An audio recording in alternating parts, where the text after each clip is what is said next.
で絶品料理作ってみた。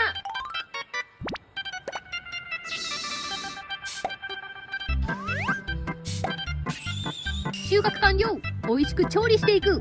軸を切り落とす。吹き味噌を塗ってじっくり焼いていきます。できた。早速食べていきたいと思います。めちゃめちゃジューシー。吹き味噌との相性バッチリ。春ですね。